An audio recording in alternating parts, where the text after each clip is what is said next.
Hey, what's up, what's up, what's up, what's up? Good people, it's your girl KB. You know what I do and you know why I do it. It is Thursday, September 7th, and it is 3:04 in the a.m. And I'm just hitting up just for today.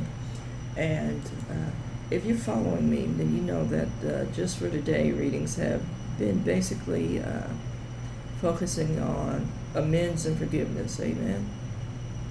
Amends and forgiveness. And most of us have terms and conditions about how we go about doing this. Yeah. If you have terms and conditions on your forgiveness, guess what? It's not forgiving. I need to put that out there.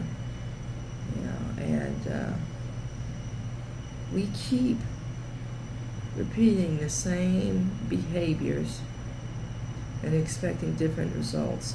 That is the true definition of insanity. That is the true definition of insanity according to addiction. And that's us in our Adamic nature and the state of being peoply. Need to say that. Yeah. We all sin and fall short of the glory of God. And there's some of us that have developed defense mechanism that's a justification and a rationalization for everything that we do, whether it be sins of omission, blatant flat out sins of commission, and to my Catholic brothers and sisters, we have the venial sins and the mortal sins. We have classifications of sin. And again, I need to say this, and people don't like me for this position. Sin is sin is sin is sin. And see, when we start defining and measuring it and giving it values, you're already engaged in it. That measuring stick, that at least I'm not this, that, or the other. That speck in my brother's eye and the log in mine. Okay, let me just get into this reading. It says, resentment and forgiveness. Where there has been wrong, the program teaches us the spirit of forgiveness. And again, our idea of forgiveness is not God's idea of forgiveness. You've heard me harp on this. Our idea of forgiveness, again, has terms and conditions and gives us permission to devalue people.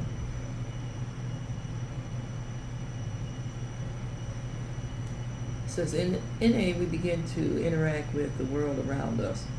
We no longer live in isolation. Why do you live in isolation? Because you're busy doing what you do and you don't want to be held accountable and you don't want anybody to call you on it, and you live by that creed, I'm only hurting myself, or this is my choice. Let me read this again. In NA, we begin to interact with the world around us. We no longer live in isolation. It says, but freedom from isolation has its price. The more we interact with people, the more often we'll find someone stepping on our toes, and such are the circumstances in which resentments are born. I made the mistake of, going to my go-to, I want to say safety cocoon, the it's okay, or I'm good, when obviously I wasn't. And in saying that, we give permission. When you say I'm fine, there's an acronym for fine in recovery circles. I'm not going to say what fine is because, there's some profanity involved. But yeah, when you say you're fine, when you say you got this, when you say, just know you're setting the stage for whatever's going to befall you. You're co-signing the whip, if you will. It says resentment's justified or not. There's no justification for resentment. There's no justification for harboring and nursing a resentment. That is the cancer that hardens your heart. It says resentments, justified or not, are dangerous excuse me, to our ongoing recovery. The longer we harbor resentments, the more bitter they become, eventually poisoning us. That right there. To stay clean, we must find the capacity to let go of our resentments, the capacity to forgive. We first develop this capacity in working step 8 and 9, and we keep it alive by regularly taking the 10th step. Look them up, folks. Sometimes we are unwilling to forgive. And I want to ask why that is. I know what I see in most instances when you're unwilling to forgive, there's a pride factor involved. You know, because you think you're absolved from being hurt. You want to punish. You know, you want to be judge and jury. You think that's going to somehow make you feel better.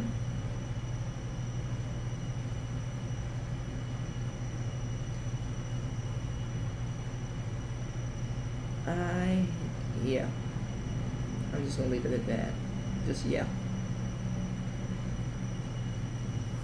Let me get back. Sometimes we are unwilling to forgive. It helps to remember that we too may someday require another person's forgiveness. That grace that I've been talking about for several days now.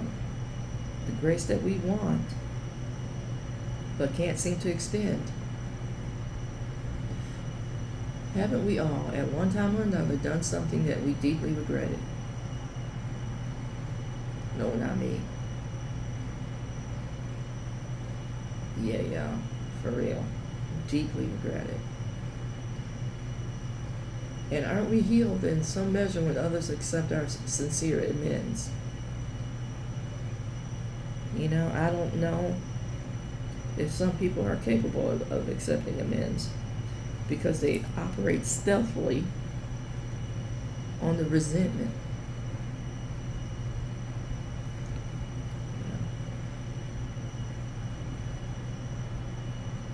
No resentments, no hard feelings. I don't want to say until you show up in your natural state of being and repetitive behavior, because it's a process. Unlearning certain things is a process. And if people don't have patience, or if people are in their own process and you hit them at the right time and there's combustion, there's going to be, I won't say, a slow kindling, kind of like a wildfire. There's a spark, there's a smoldering, you know, there might be a couple of flames here and there, and you pat them out and you think it's out, but the smoldering has traveled. You know, if you get that kind of a visual, you'll understand how a resentment works and how a resentment is nurtured. And, you know, under the right circumstances, boom, there's flame.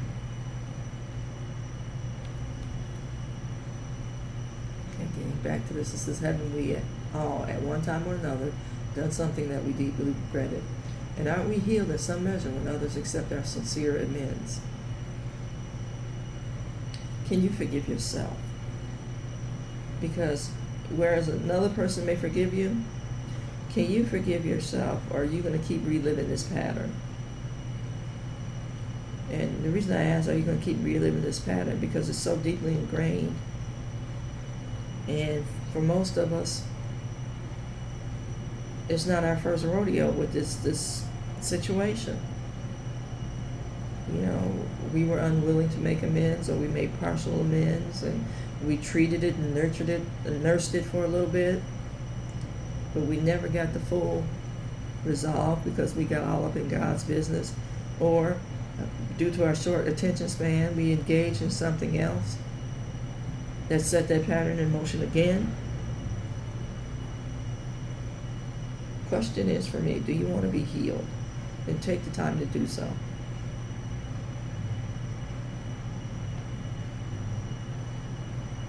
It says an attitude of forgiveness is a little easier to develop when we remember that we are doing our very best, and someday we too will need forgiveness. If we remember those things, I'm doing the best I can with what I got. You know, I'm depending on God to provide. See, there's the key part. I'm depending on God to provide the rest. I'm doing the best I can with the faculties that I have. But I'm asking supplication from God, or I'm asking for God to supply, you know, the missing pieces.